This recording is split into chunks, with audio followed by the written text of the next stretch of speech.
Hi, my name is Jess Davidson and I'm a director with Refugee Welcome Homes.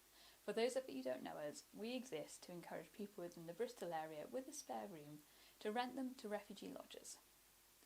The housing crisis in the country has become a lot worse this year.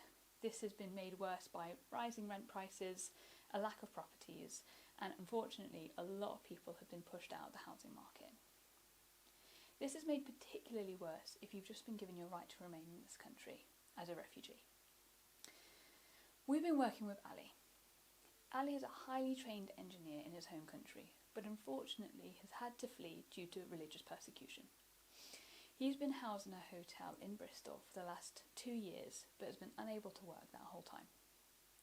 About a month ago, he got given his right to remain in this country, his status as a refugee. After you get given your right to remain, you have about 3 weeks to move out of your hotel.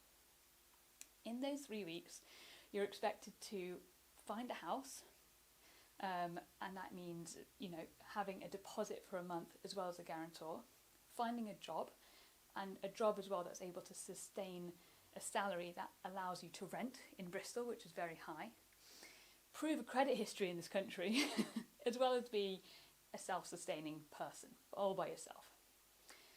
Unsurprisingly, doing that is nearly impossible in this country within 3 weeks.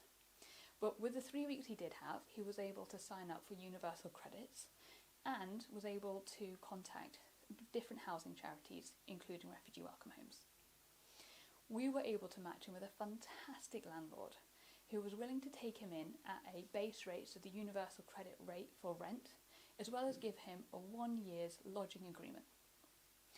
We got that lodging agreement signed on the day that he was required to move out of the hotel, which meant that he wasn't going to be street homeless. So we were delighted about that.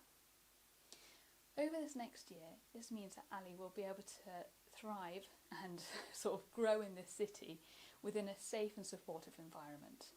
You won't have to worry about housing, but what he can focus on is getting a job.